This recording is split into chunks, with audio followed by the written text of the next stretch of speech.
Coming to you from the studios at the Illinois Rock and Roll Museum on Route 66, it's the Rock and Roll Chicago podcast. Roll, Chicago. Rock and roll, Chicago, my hometown. Well, I was born in the city, gonna rock the city, Chicago. Chicago rock and rollers are the best year out around. Hey everybody, it's Ray the Roadie. And this is Hollywood Mike. Hello, Hollywood Mike. How you doing today, Ray? I'm doing good. How you been? You know, I'm doing real good. Yeah, are you worn out yet from your new job? I am. Are you?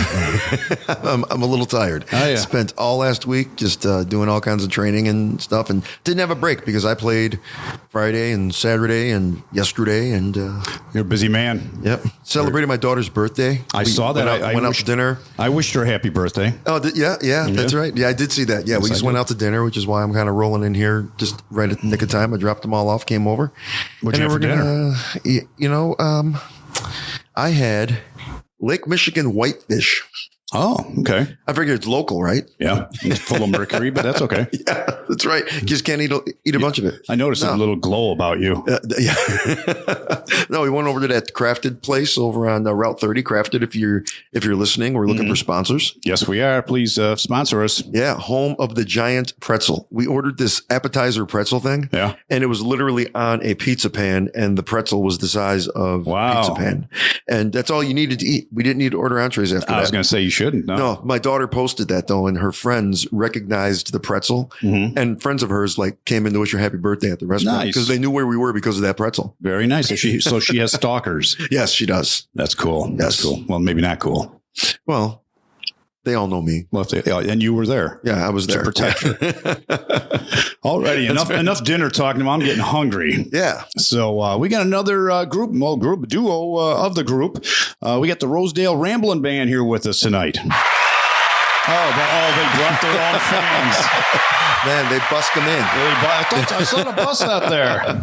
That's right. Hey guys, how's it going? Hey, pretty good. How you guys doing? Great, Thanks for having great. us. Yes, we are talking to Tom and Jim. That's right. Don't mix it up, Tom. Nope, and Jerry. we've got that all set and ready to go. Right. Yeah.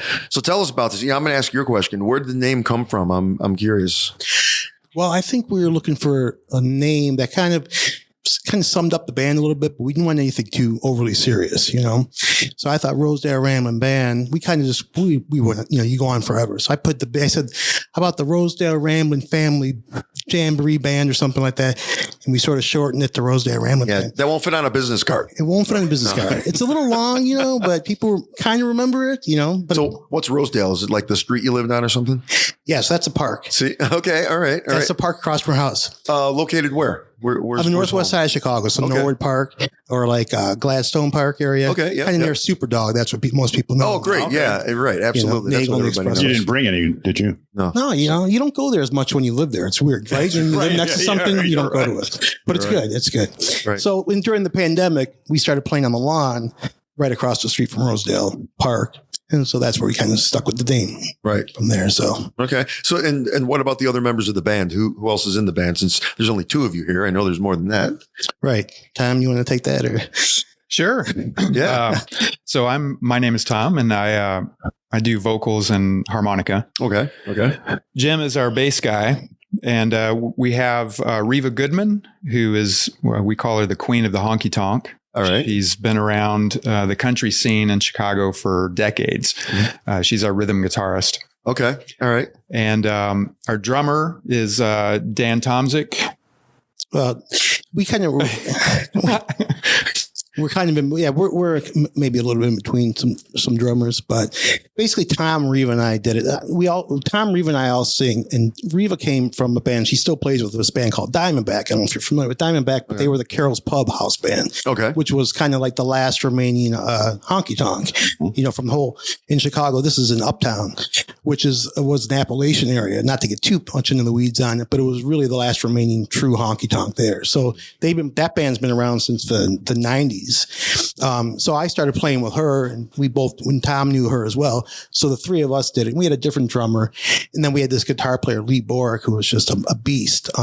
He went to the school, Berkeley School of Music in the 60s. He was a real true, but he had some issues lately, medical issues. So we bring a new guitar player. So, but Reva, Tom, and I are the three vocalists, and we're kind of the basis, the foundation of the band, So. Right. Bass, harmonica, and vocals. Reva's rhythm guitar, Right. And vocal. and vocals, and then you kind of shuffle between maybe a lead guitar player and drummer, kind of working that out right now. Right. Yes. Okay. Yeah, so- basically. and that's the current formation. That's the current formation. And then like last week we had a pedal steel in there too. So, we tried to have some. Nice.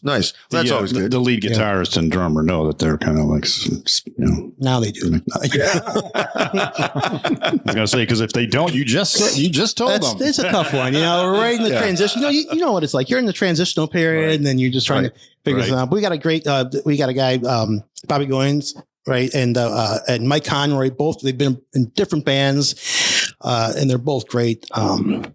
So yeah, we're kind of waiting to see how things end up eventually. Right. But those guys play with us currently, and hopefully they'll keep playing with us after this podcast. Right. Yeah. No kidding. Yeah. No, I listened to a couple of videos that you guys have online, so everybody should go and check out their videos. But, I was thinking, Tanya Tucker might want to arm wrestle Reva for that name, because didn't they call Tanya Tucker the queen of the honky tonks or something like that? Well, but Reva's the queen of the Chicago honky tonks. Okay, there you go. We had that as our disclaimer for, Okay, there you go. Perfect. But you're right. It is. Yeah. So a little bit more kind of outlaw country style from the videos that I saw online. Would that be a true statement?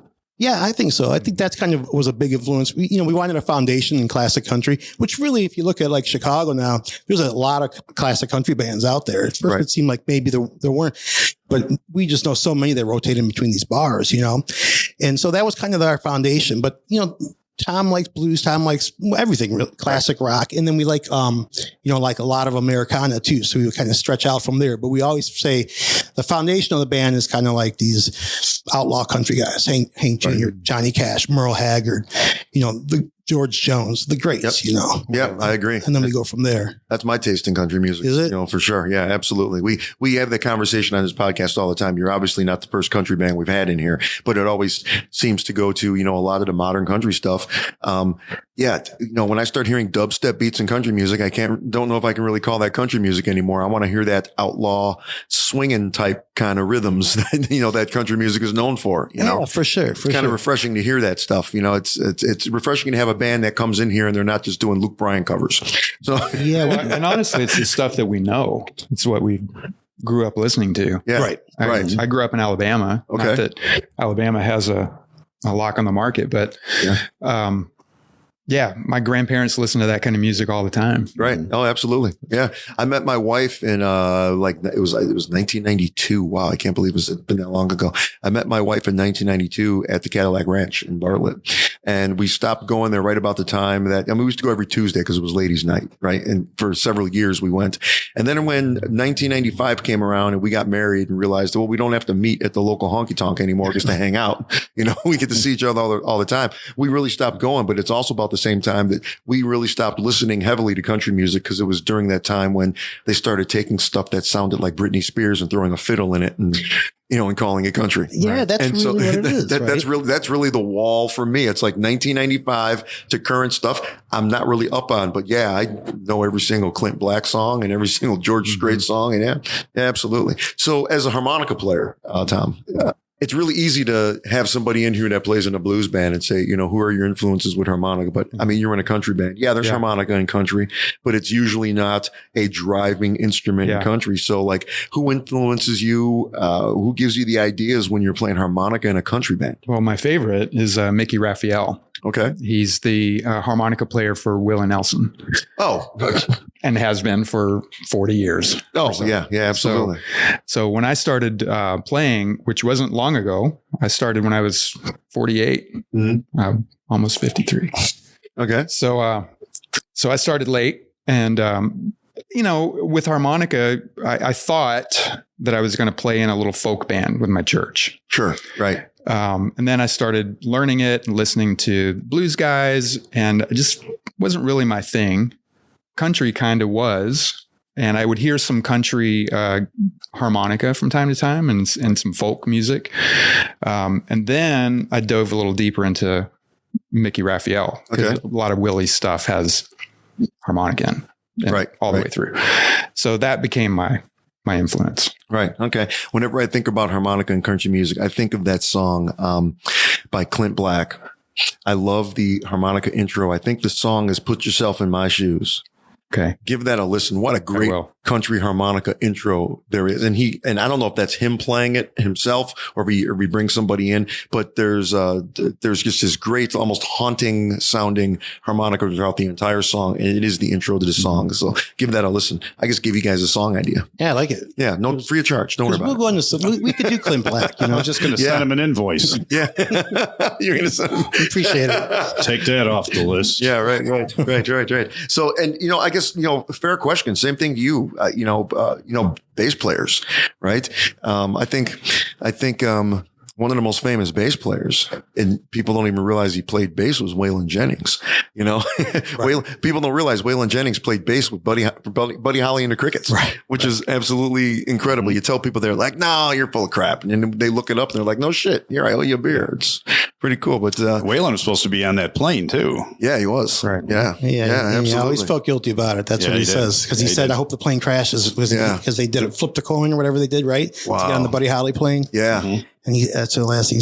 Yeah, my influences are more, the music. I just love the driving kind of train beats, and that's what I think the bass is real. For me, it's real simple rhythms, straightforward with walks thrown in there and just laying down the foundation. I'm not going to get overly fancy when I'm playing, Right. And so it's really just the classic country songs that were the big influence for me, for my playing. Right. You've got the computer in front of you, Ray, because I do. I should know this guy's name, and I really should. I should know more about this because I absolutely love the band. But I saw that you guys cover a Sawyer Brown song, and I always thought, from bass wise, that the bass player from that band, Sawyer Brown, is fantastic. Everything that Sawyer Brown does, I mean, the bass almost drives everything that they do. And it's kind of, ironic or coincidental that you guys actually cover a Sawyer Brown song. It's pretty cool. Are you thinking of 6 Days on the Road? Yeah, absolutely. Well, my wind is low, but that don't mean she's low. There's a flame from the stack and the smoke's glowing black as snow. My hometown's coming to start, and if you think I'm happy, alright. 6 days on the road, and I'm gonna make it home tonight.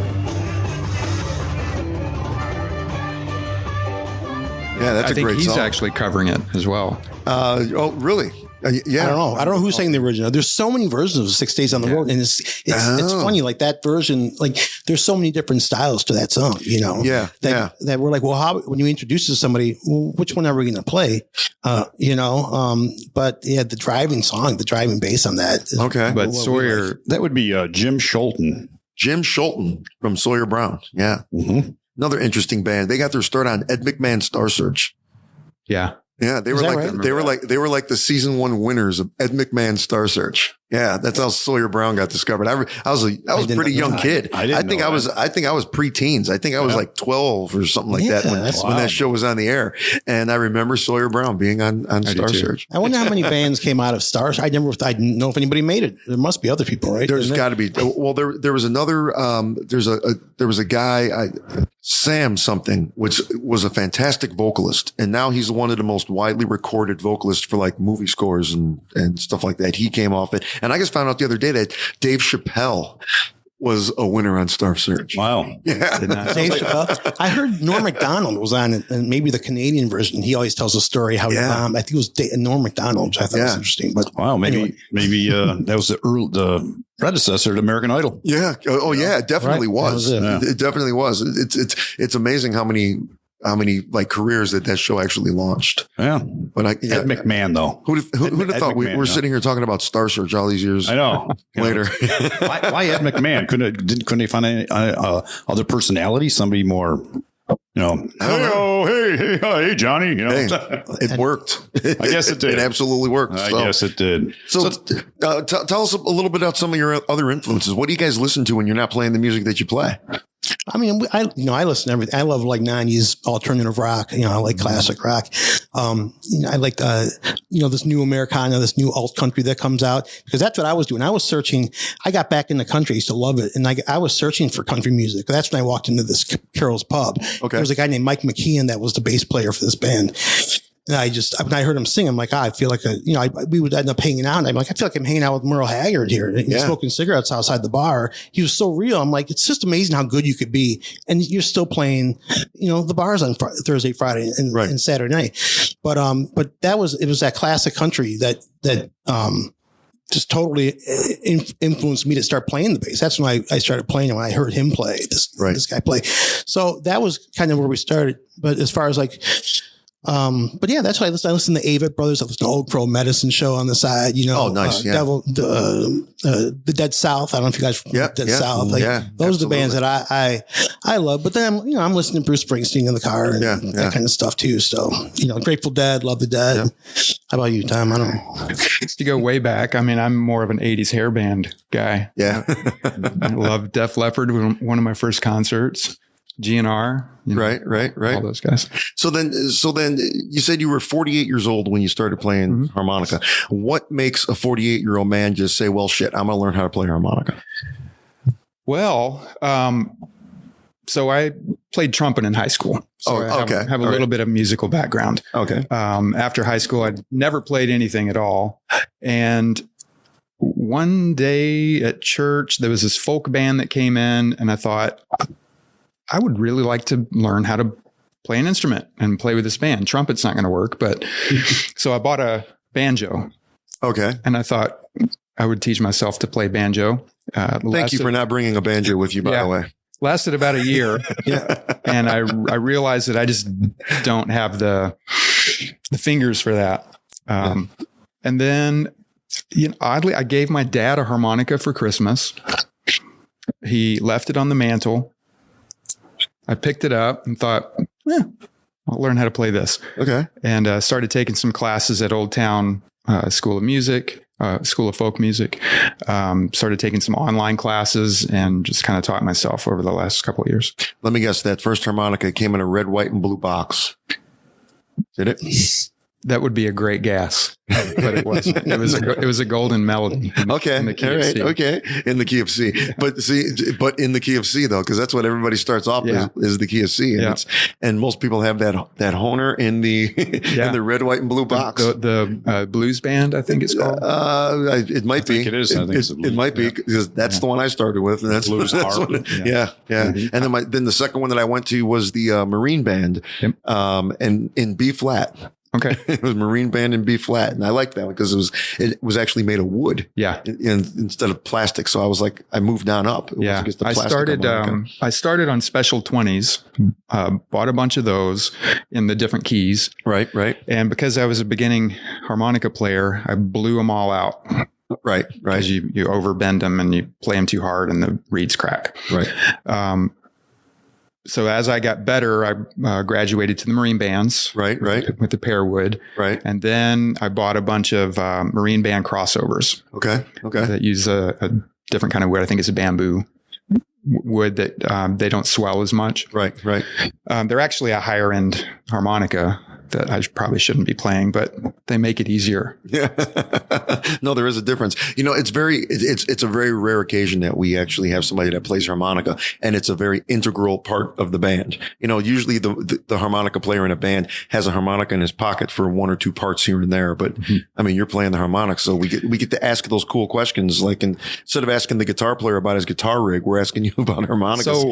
So I learned how to play basically in this band. Oh, okay. Because right. when we started in the pandemic, in his front yard, I was not very good at all. I'm not saying that I am now, but certainly wasn't then. So I'm teaching myself basically how to play.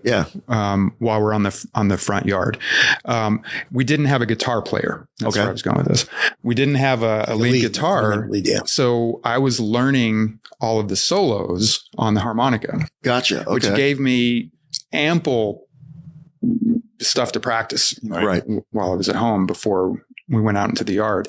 So for all of these songs that we play now, I was the lead guitar soloist, but doing it on harmonica. Right. And then when we finally got a guitarist, it's like, let me pull out. I don't need to do these solos. Obviously, we have a guitar doing it. And then I learned how to sort of pepper in when I needed to. Right.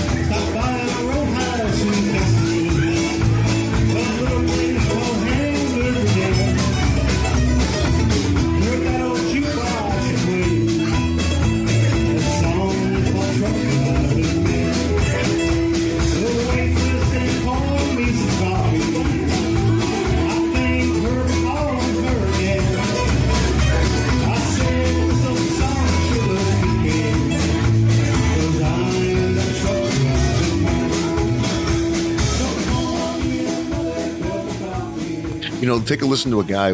We interviewed a band on this podcast a little while ago. They're called the Hurricane Project. All friends of mine. The harmonica player in that band is a guy named Tony Medina. Go to Facebook or go to Google or whatever and look up the Hurricane Project and listen to Tony Medina play harmonica.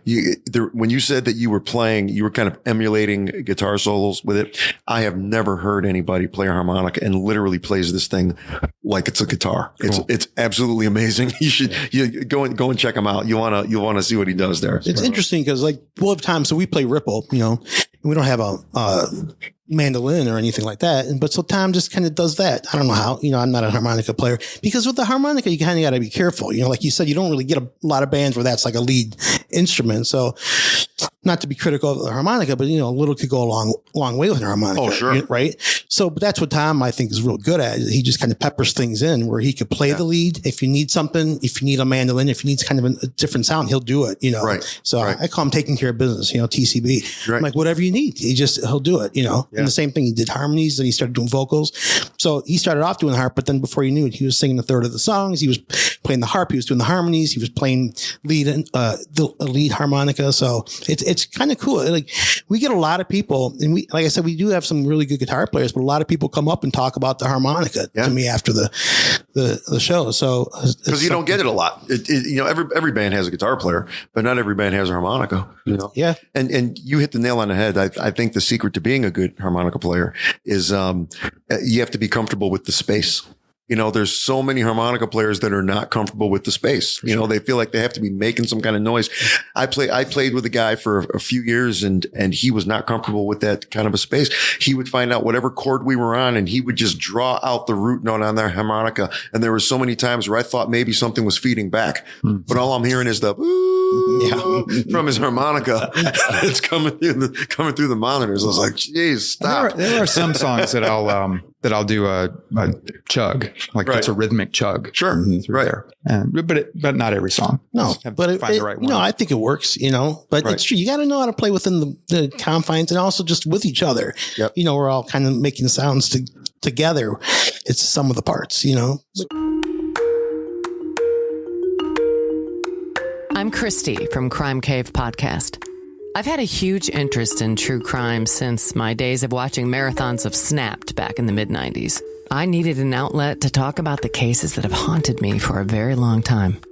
With each episode under 20 minutes, I shine a light on some of the most bizarre cases in the last 50 years. Join me in the Crime Cave. So you guys, prior to your harmonica experience and prior to you picking up the bass, you guys had nothing prior, no bands or anything you played with prior to that? No, I think I was 35 years old or something like when I picked up the bass, and I just, I'm self-taught, which you could probably tell if you listen to me long enough, but that's what but before that, I wasn't playing in any bands. So this is your first band? This is our first band that we're getting paid. Okay. Well, that's good. Yeah, that is good. But I mean, no, it is because you said you were 35 and you were 48, and to discover later in life that, hey, this is something we want to do, and you put it together and do it. I mean, how cool is that? Yeah, we're pretty excited. Yeah, it makes you appreciate it too, Yeah. So tell us about Riva. She's not here and she can't speak for herself. Tell us a little bit about her. Where'd you find her? You said you just started playing with her at was it Carol's Pub or something? So I went in there. I saw this band. It was a week before Riva started. This is 1999, and there's some stuff on. So I'm a camera guy too. So there's some stuff I've done on Carol's Pub. I'm like, I want to make a documentary about this bar. It was so unusual. Nice. It was such a authentic place, and it was a dive bar, but it was great. And then a week later, she started in this band right around 99, and she they put her in there and then she kept playing. Before she was the leader of the band by the time 2018 came around or whatever. She's just a great guitar player, great rhythm guitar player, great singer. Just I don't know, kind of an unusual force, I think, but so we were just kind of friends. I'd written some song after our friend Mike died about him. And so she's like, I'll come over and we'll play it together. And then we started playing together. And then next thing you knew, we just kept playing and then getting together, which I thought was great. I was like, wow, this is this band I followed for 20 years. I'm playing with this band now. And then we just were like, why don't we get together and play? And we had a drummer friend on the lawn, and that's kind of what happened. And then we just started. First, she was playing acoustic. I think I had a little amp, no mics, and then we just kept adding things. The drummer came with maracas. Then he brought the snare. Then he brought a full kit, and then we had a PA outside within a couple months. So it all started from there with Riva, and then Tom knows Riva too separately. Tom and I worked together. It was weird, Right. 20 years ago, and then we ran into each other. But we had this mutual friend in Riva, so she invited. I don't know if there's more to the story, I'm sure. Yeah, just a small world thing. I think we were connected on Facebook, and she saw that I was, poking around on a harmonica. Thought, well, bring Tom over here. Sure. Yeah. Why not? Yeah. Yeah. Just to add guys, people. So would you say is out of the three of you, is Riva the most seasoned musician out of the three? Oh yeah. Yeah, sure, definitely. Sure. And does she play guitar? And she's in another band as well. Does she play guitar as well, or just sing, or what does she do? So so she plays guitar and sings. She's in Diamondback. She's in another band called Honeybee 3. Honeybees. Oh, the Honeybees. DB3. And DB3 is a shorter version of Diamondback. Yeah. The Honeybees. Yeah. Anyway. So, so she's in a few different bands, but yeah, she's a pro. I mean, you could look her up. There's write-ups about her in the Tribune. Like that's where I got the name, the Queen of the Chicago Honky Tonks. It's the Tribune, I think, referred to her. Oh, no kidding. Okay. And it was always in the reader for the best dive bars or country bars that are still around. So, she's had some exposure, in the music scene. Everybody knows her. When you go around, okay, other musicians and stuff, usually, especially country, they know her. Right. So she's definitely the most seasoned. Yeah. So the other bands are also country bands as well. Yeah, they're all country or bluegrass leaning, maybe one of them, but basically country. Okay. Yeah. Any of them more of a modern country, or are they both kind of the same? No, I don't think there's too much modern country going on there. I think they play a little more 90s, which is kind of the last bastion of, I thought, was a classic. You could still find, which I never realized, but you could still find some like I never realized like Clint Black and those guys were still kind of country, Right. Who else? There's some other guys too. Who does anyway, but so there are those guys. Those guys still were coming around, I think, but that was the end of it. Right. For me, I thought, the 80s and the 90s. And then that was yeah, but none of, they used to have a sign that said, the Ghostbusters thing with the slash with Garth Brooks and Shania Twain. Right. This was back in the late 90s, early 2000s. Now you're kind of like, Garth Brooks, he seems kind of country now, Yeah. It's like, people think of him and they're like, well, he's actually kind of one of the cool guys. Yeah. Now he's one of the cool guys. Well, they gave him a bunch of crap for it, because they said he was a sellout, but I don't see where he was a sellout. There was a lot of people, myself included. I mean, I've always been influenced by country music. My entire family's from the southern part of the United States, or around central Louisiana. And I mean, I grew up, my mother loved Charlie Rich. I mean, Charlie Rich was always being played on our stereo, and she loved that. My father loved guys like Charlie Pride and Kenny Rogers and stuff. And I love all that, that old country and the whole bit. But, all of a sudden along comes Garth Brooks, right? And he suddenly made country music palatable for everybody. People who said, no, I'm not going to listen to country music. And then all of a sudden they hear this Garth Brooks guy but this kind of sounds like Southern rock, more than anything. And then they found out he was a crooner. Cause he gets, I think, what was it? The Thunder Rolls, right? Was like his first big hit, but that was his second album, on his second album. Right. So after that album went, quadruple, platinum or whatever it did, they went back and re-released his first album. And then you started hearing, oh my God, this guy's a crooner too. And he had like crooner quality, just like guys like George Jones and George Strait. And, and really you can probably put the entire weight of the country boom of the late 80s to mid 90s on his shoulders, along with guys like Clint Black. Alan Jackson would be another example of that. Mm-hmm. I mean, they brought it all around. That was great. That was great music back then. And I mean, and didn't they at one point, wasn't Patsy Cline too modernized at one point when she came up? I'm talking back in the day, Right. So there's always going to be people like that. Yeah. And in a way they're right, in a way, well, maybe that's the downfall of the country, Nashville, the Nashville sound that took over. And now these guys, now you have to search out these what you think is authentic. That's how I feel. And they're out there, like Pokey Lafarge, right? Those guys there's guys out there that Hank 3. I found Hank 3. Oh yeah. And he's I'm a nut. He is. He's totally crazy. He's a nut. But he's cool. You can catch him at Martyrs and and you're like, well, that's kind of like what, that's really what country is. Yeah. It's this rebel, and this outlaw. So they're out there, but you kind of got, the thing is, and I don't want to ramble on about this, but we were talking about it. Like what I think the difference was like Johnny Cash and Merle Haggard, there's authenticity that you cannot create there because they grew up, Merle Haggard used to watch his father get on the freight train and go to work and then come back, hop in the freight train.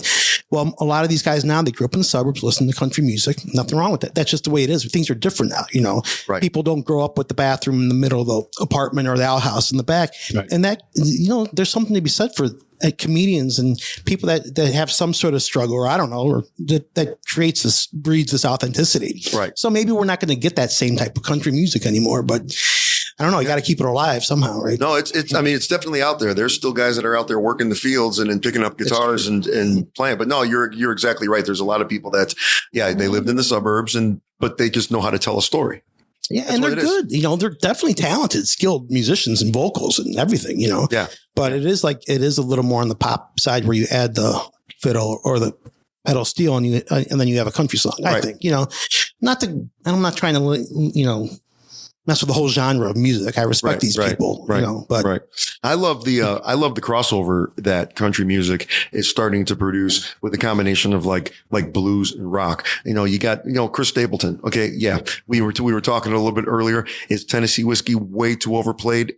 Yes. Right. Oh gosh. I mean, it is still probably to this day, it is probably the most requested song of the last 5 years. You have to play that song, but you listen to his other stuff. It's fantastic stuff. Sometimes is it blues? Is it country? Is it rock? Right. Who the heck knows? Lucas Nelson. You were talking about Willie Nelson. His son, Lucas Nelson, is fantastic. I love everything that he's ever put out. And I consider it to be, crossover. You don't know. One day these guys wake up and man, they sound as country as Hank Sr. And then they'll write a song the next day and it kind of sounds like the Black Crows.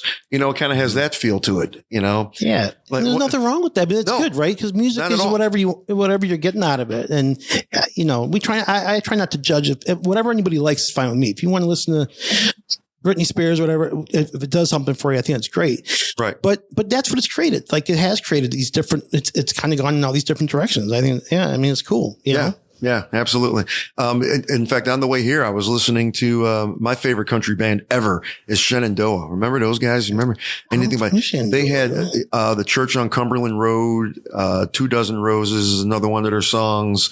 Gosh, they're just a fantastic band. And it was a terrible reason why they're not around. If what I heard about it is true, the name Shenandoah, there was a trucking company named Shenandoah, and they were pretty much given a cease and desist letter, I guess, because of the name or something. And so the story goes, they just decided, I'm tired. that was it. That's kind of dumb. I mean, for a trucking company, they're getting free advertising. Yeah. Right. Yeah. Who cares? It's a band. They're not a trucking company. Yeah. Right. I saw a truck pull in front of me one time. I was listening to Wilco's in Florida. It said the Rosedale Ramblin Band. It did not. But I like that story better. I was going to say Wilco, it said, but I like that better.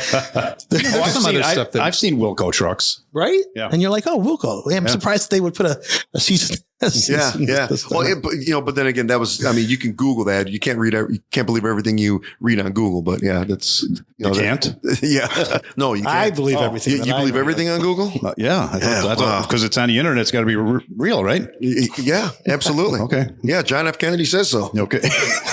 Some of the other bands we do some music by Trampled by Turtles. Trampled by Turtles. Darius Rucker. We do a Darius Rucker song. Darius Rucker, right. Turnpike Troubadours, Bottle Rockets. Yeah. I don't know what you would consider those. Maybe Bottle Rockets, right? Alt country or something. Yeah, we like the alt country. Maybe rockabilly. I don't know. Yeah, something like that. Yeah. I like. There's a band. Everybody thinks they're a country band, but no, they're a southern rock band. I love Blackberry Smoke. Oh yeah, what a fantastic band they are, man. Jeez, they they're are great. Fantastic. Yeah, and their live show is great, and their live show, they just sound raw. You can tell it's because guys plugging guitars into amps, no fancy gimmicks or anything like that. It's just raw. Yeah, what a great sounding band they are. Yeah, see, and like you're saying, Darius Rucker started out in pop. Yeah. Then went to country and was successful there too. Then you got a guy like Kenny Chesney that started country, and he still is kind of country, but he's like the heir apparent to Jimmy Buffett. And a lot of country fans don't like him for that. Yeah, he went to this beach thing and stuff. Hey, if you're making money doing that stuff, more power to you. Right. Yeah. But, Kenny Chesney was one of these guys. I didn't even realize it. He actually came out in the 90s, had a couple of hits in like 97, 98. And then he I don't know, floated on the breeze for a few years. And it was beyond any time that I really cared about the music anymore. I hate to say that, as when he started when the music to become died? more but yes, but that's when he definitely started to become more pop. But if you go back and listen to his first album, you're like, yeah, this is definitely a twangy. Oh yeah, it was all straight out country, man. Country performer. Yeah, absolutely. I mean, I liked him as country. Yeah. And then he just switched over. Yeah. That's right. But hey, it works for him. That's right. And, I asked you before, you guys doing any original stuff or planning on writing anything or? Well, we've got some. Tom is really the one that kind of brings it up a lot. Does he stamp his feet and stuff? He gets mad. Yeah. I have some aspirations to write. But no, so we've talked about doing it. The reason for me, and then Tom, I don't want to, you could explain. For me, I was always like, well, we're starting out. We actually have a lot of songs that are that people are familiar with, and we were just talking about this on the way here. I was like, well, if we're going to play something that people aren't familiar with, it has to have something that draws them in, either the rhythm of it, the riff, the lyrically. I try to be self-indulgent because I'm like, we're playing bars where people are just trying to have a good time. And a lot of times they're using you as music to just kind of drink and you're at a party, right. Which is fine. Whatever you want to use it. Sometimes people are staring at us and sometimes people are hanging out, which is fine too, So I was always like, well, but now we're like, well, why don't we why don't we sneak in a few? We could easily sneak in a few originals.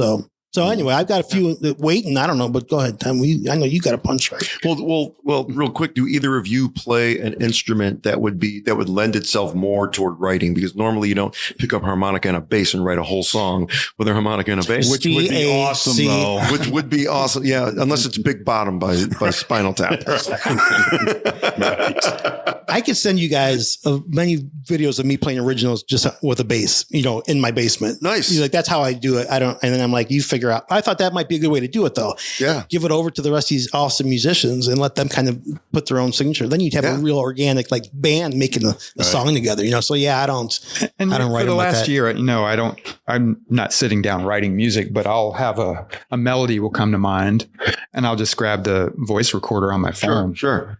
And record those. I've probably got a couple dozen of those. Same with lyrics. I might write down just a few lines, but nothing has turned into verse yet. Right. They say that it's kind of an old stupid joke. It's really easy to write a country song. What you have to do is you have to have a wife or a girlfriend. You got to have a pickup truck and you got to be drinking something, right? So you okay, is it wife or girlfriend? You flip a coin. All right, girlfriend. Okay. Now the next one is she going away or is she coming back? Flip it. Okay. She's coming back. Okay. All right. Good. Next. Is it a pickup truck? Yes, it's a pickup truck. You just go through the line. You got a song written, but it's so true. There's how many, there's barbecues and there's barefoot and there's certain things that just are in every, especially new country songs. Yeah. And with self-driving cars, your truck might leave you. Yeah. That's a good one. That's a good one. You know what? I think that's your next song. Yeah. I think that's your next song. Yeah, right. Bring it up to the current date with old themes. I like it. Yeah, to write a song about the Dixie truckers home and my truck left me. Yeah. Talk about the time your truck left you with nobody in it. Boy, that's a country song if I've ever heard one. Yeah. Holy crap. That's awesome. That actually wrote itself first. It did. Yeah. Hopefully nobody steals it. No, but you know what? That's, I watched, I have actually watched it a couple times, but I don't know if you remember, several years ago, the Foo Fighters did this 8-part mini series on Showtime. And what they did is they went to each one of their hometowns and talked about their influences, and they would record a song in each one of these cities. And they ended up going to Nashville, and the producer that they were working with in Nashville said that unfortunately, the way a lot of modern pop is going is it has to be a party song. You know, every girl's butt is a sugar shaker. You know, the parties have to take place by the river. Somebody's got to pass out drunk in the water. I mean, that's what every single, you know, country song is becoming about. Right. And it started to get a bad rap. And I think, you know, when people started to realize that, I think we were starting to get these country crooners come back. I think that gave birth to the guys like Chris Stapleton and Lucas Nelson. And there's a lot of other guys out there where you listen to some of the lyrics of these country songs and you're like, wow, that's a poem. Mm-hmm. I mean, poetic. And the guy's not just singing about a party song or anything. Yeah, it's like what's Cody Jinks or something, I think, right? There's another guy I've listened to a lot where and what was the guy? Oh, Colt something.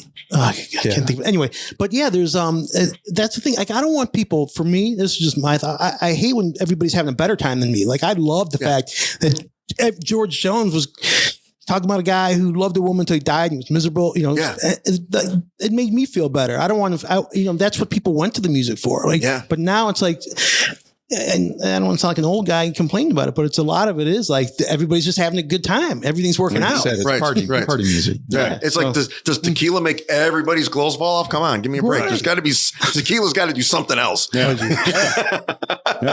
me, it never worked like that, but you know, although we do this song, but. You know, keep practicing, Right.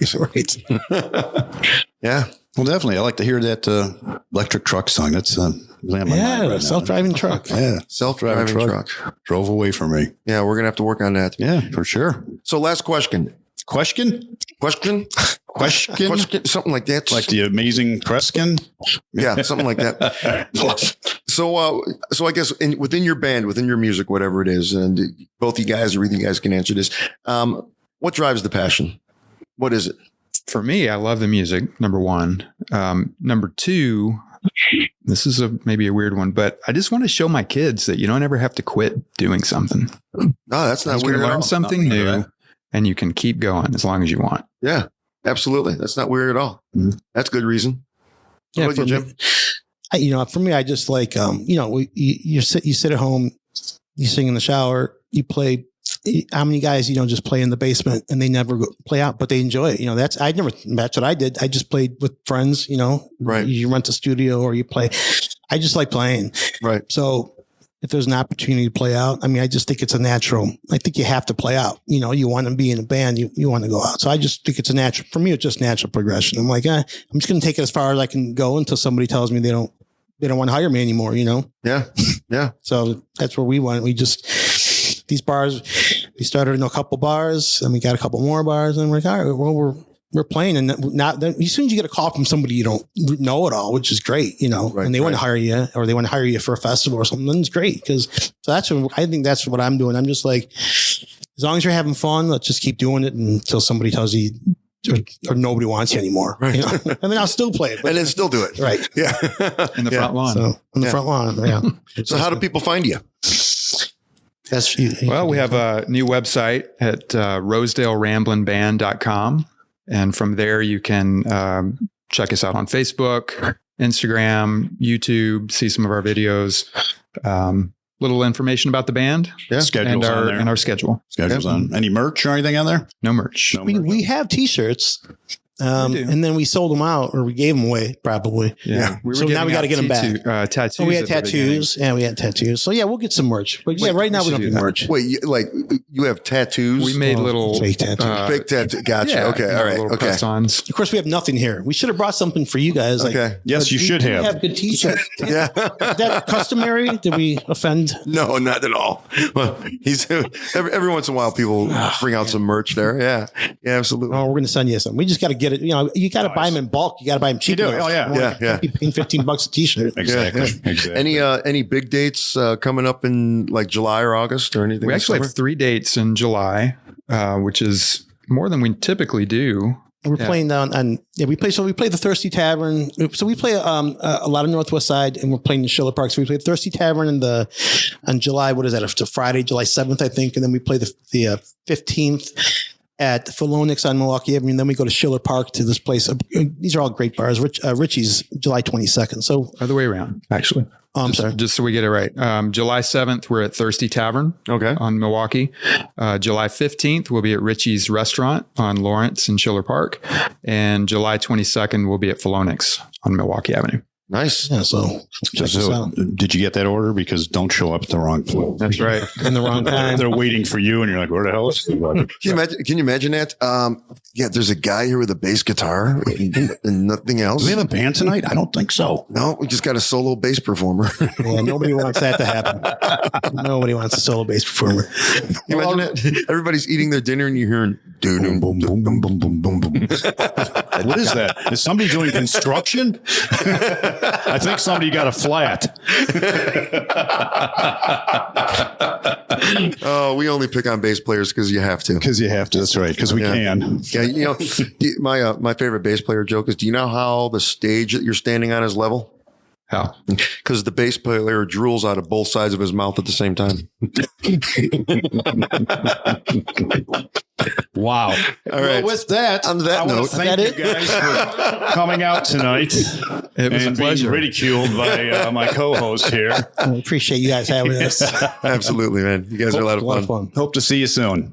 All right. Thanks a Thanks, lot. thank you Take guys. care. We appreciate it. There we go. The Rosedale Ramblin Band. Yeehaw. We just rambled on for about 45 minutes there. You know, I enjoy talking to those guys. I did too. They had a pretty good history of or knowledge of the history of some old country, Yes, and they they're did. passionate about playing it. I absolutely love the fact that they were older. Right. You know, Yep. 48, and he says, "Oh, what the heck? I'm going to pick up the harmonica." Yeah. and he's and Jim said he was what? He was 30 something. 35 or something when he picked up the bass. Says I'm going to start playing the bass, you know, and doing that. And Play in my basement, play in the yard, play with my buddies, and then one day say, you know what, let's put a real band together and go out yeah. and do it. You Yeah, know, and it's like, and we're not going to stay in our bedroom and do it. I mean, are you really a musician if you're, you know, playing in front of the mirror?